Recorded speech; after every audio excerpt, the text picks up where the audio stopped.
Last week I said execution is in control. Well, this week, this is what happens after execution fails. So when a deal dies or forecast misses, the system doesn't stop and ask where governance broke.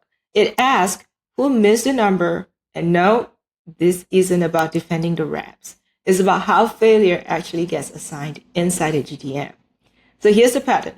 Pipeline gaps gets talked about as performance gaps.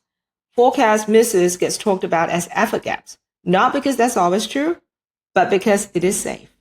And reps are the most visible part of the system, the activity, the numbers, the stages. Now, governance isn't visible like that. It lives upstream.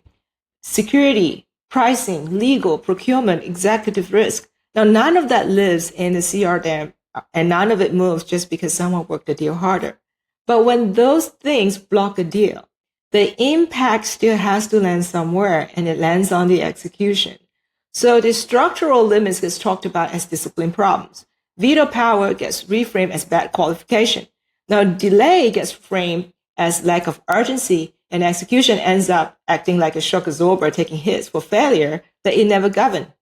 So most forecast misses aren't math problems. They are political events that showed up late. Now, deals don't usually die because effort disappeared. They die because the permission was conditional, the risk tolerance shifted, or the veto power finally surfaced. And forecasts fail politically long before they fail numerically. And execution, though, works in simple environment. Enterprise isn't simple. So when a GTM fails, blaming execution feels responsible. Naming governance would mean someone has to own it. And most systems don't choose that.